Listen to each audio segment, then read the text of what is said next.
राम राम शेतकरी बांधवांनो, मी आपला कृषी मित्र जेवाळे आपला कृषी मित्र यूट्यूब चॅनलमध्ये सहर्ष स्वागत करतो। आज आपण जाणून घेणार आहोत ऑक्टोबर महिन्यात टोमॅटो पिकावर कोणकोणत्या कीड येतात, त्यावर योग्य उपाययोजना कोणत्या करायच्या। त्यामध्ये पहिली कीड जी येते ती अळी। ही टोमॅटो पिकाची सर्वात नुकसानकारक कीड आहे। अळी फळात छिद्र करून आत शिरते आणि आतील गर खाते, त्यामुळे फळ सडतात आणि बाजार भाव हा कमी मिळतो।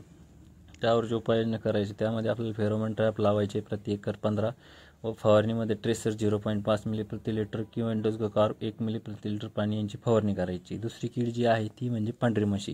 ही पानाच्या खाली बसते आणि रस शोषण करून पानं चिकट होतात, काळी बुरशी येते आणि सर्वात महत्त्वाची कीड व्हायरस पसरवते। उपाय यावर यामध्ये आपल्याला एकरी 10 ते 15 पिवळे चिकट सापळे लावायचे आहे। फवारणीमध्ये आपल्याला कॉन्फिडर व प्राईड त्यामध्ये सह्याद्री बायोटेकची बिटर गार्ड ही घ्यायची आहे। कॉन्फिडर 0.3 मिली प्रति लिटर, प्राईड 1 ग्राम, बिटर गार्ड 1.5 मिली प्रति लिटर घ्यायचे आहे।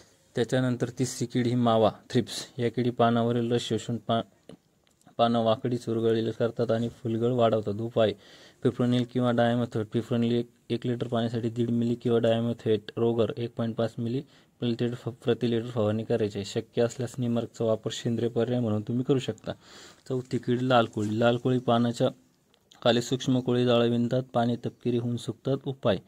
उपाययोजना जी आपल्याला करायची आहे त्यामध्ये ओमाइट 1 लिटर पाण्यासाठी 1 मिली किंवा सल्फर 80% 2 ग्राम प्रति लिटर फवारणी तुम्ही करू शकता। शक्यतो प्रतिबंधात्मक उपाययोजना केल्यास जास्तीत जास्त फायदा होईल। पिकाचे नियमित निरीक्षण करा। कीड आढळल्यास लगेच फेरोमोन किंवा चिकट सापळे लावा। फवारणी बदलून करा। एकाच औषधाचा वापर शक्यतो टाळा। सेंद्रिय प्लस रासायनिक एकत्रित व्यवस्थापन केल्यास कीड नियंत्रण अधिक परिणामकारक होते। तर शेतकरी बांधवांनो, योग्य वेळी उपाय केल्यास ऑक्टोबर महिन्यातील कीड नियंत्रण सोपे होते आणि उत्पादन व दर्जा दोन्ही टिकतो। अशाच आमच्या कृषीविषयक व्हिडिओसाठी माहितीसाठी आमच्या चॅनलला लाईक, शेअर आणि सबस्क्राईब करायला विसरू नका। धन्यवाद।